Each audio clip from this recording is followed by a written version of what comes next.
Good afternoon guys. So naglabay lang ko din, oh. So this is the cemetery here in San Miguel. And to my left is the irrigation entrance, no? Kadto sa ilang dam.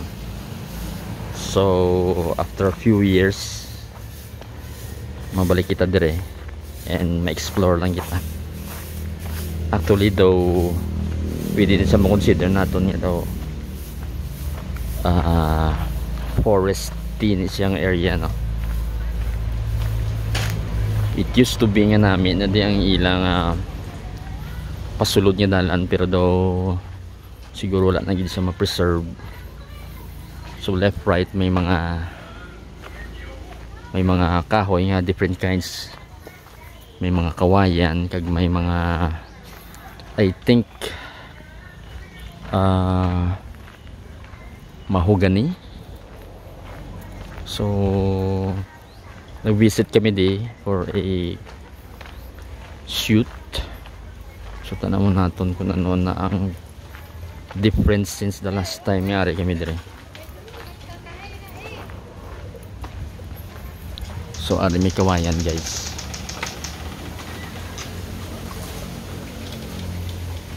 So ang iban mahogany. I think this is mahogany right here.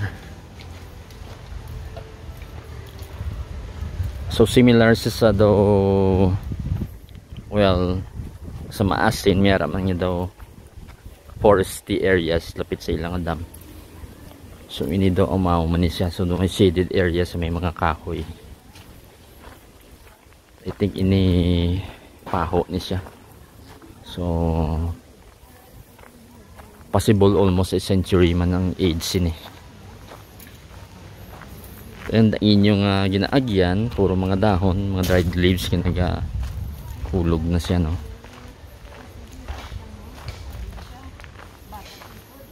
Then upstairs there is, it used to be a touristy area na di, pero sa nakita ko na may pavilion dito, pero daw wala na siya ma-maintain, ano?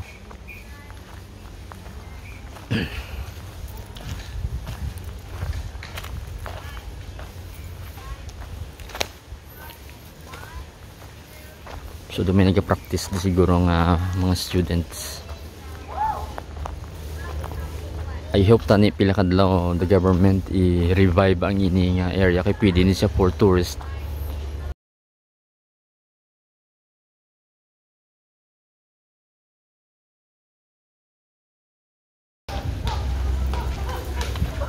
After the pavilion, pakanto na siya sa may dam. Hello. So doon may gamay na din nga daw pagdanan, and then doon may view sang dam, pero I'm not sure, pero base wala subong tubig kay pakanto na siya summer.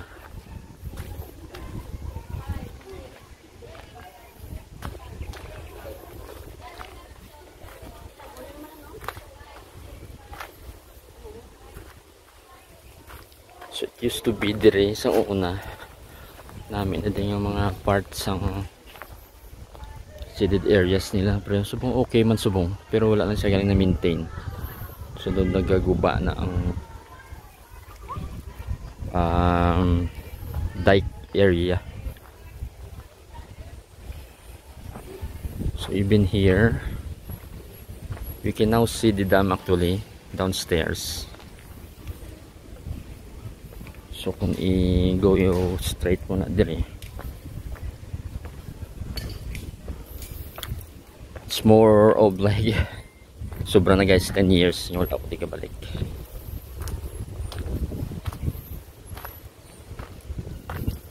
So kung gusto nyo mag-relax, pwede ka man kabukad to be anytime. So this is public areas muna di actually. So we used to go sa una when we do biking, kakadto kami dira. So muna na itsura sang dam subong. So dried up kay wala man, hindi man rainy season.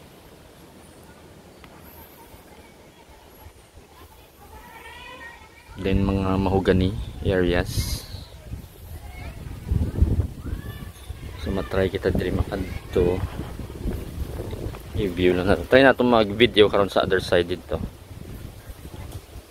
So quick lang kita diri nga tour sa ini nga side. So amo ni siya ang floodgate nila.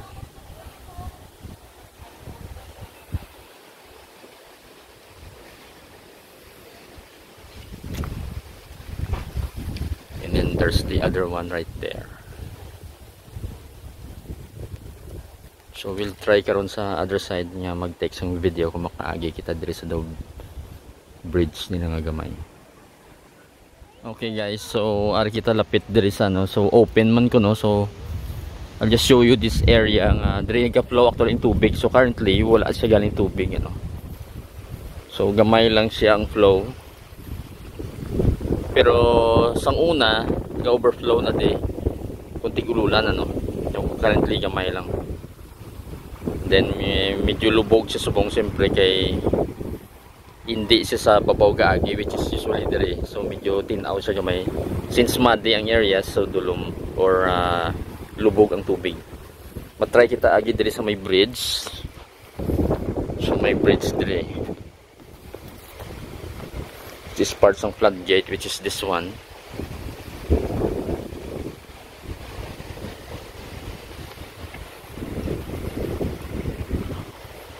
So usually kung summer, so malas siya. Kung ululan, medyo green na di kay siyempre manarest ang mga hilamunan no.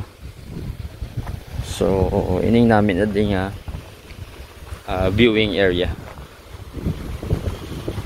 So amo ni siya ang floodgate. So makita nyo guys may dako siya nga chain no? So gina-lift ini para mag-prevent ang tubig, gina-lock gali panaog no, mag-prevent ang tubig. Hindi yung gina-lift para mag-release ng tubig. So ara ang flow kung tama nagig ka taas ang level, so ga-overflow diri. So amo ini ang San Miguel nga dam. So makita natin doon may mga bata to nagahampang. So try natin i-zoom kung makita niyo guys. So ara sila. May nagahampang sila to sa kilid sa suba. Ang ini nga kahoy dugay na ini, so dog pila naka years na ara na siya.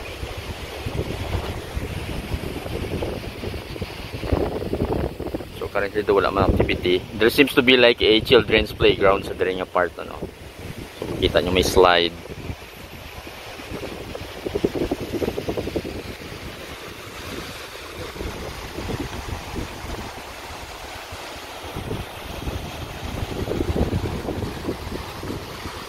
Sometimes ang iban yung mga tao gakadto din gina-cross nila ini.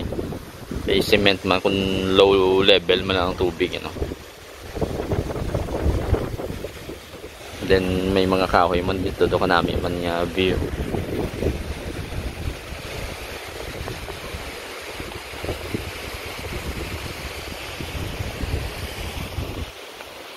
May stairs pa na og sa kilid. So damo man alagyan, so ini may hagdan dire.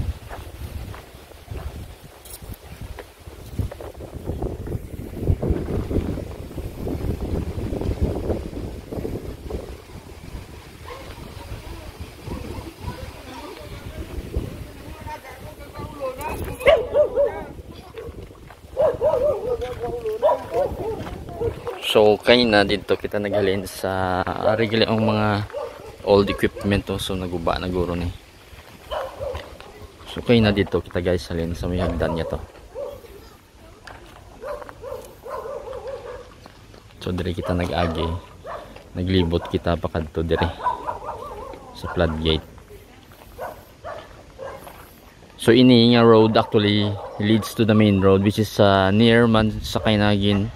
Sudan naton sa daw arts ano, atong sa may cementerio or sa patio nila.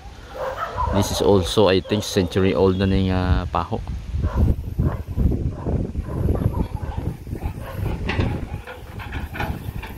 there is a certain kind of activity dito. May heavy equipment, wala ko kabalo kung ano ang pero so muna siyang view dire guys.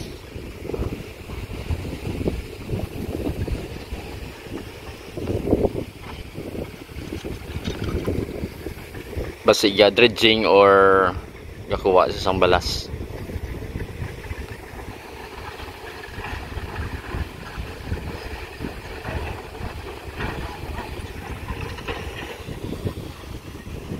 So summertime pwede ka mo di kang lukat to magpa-relax.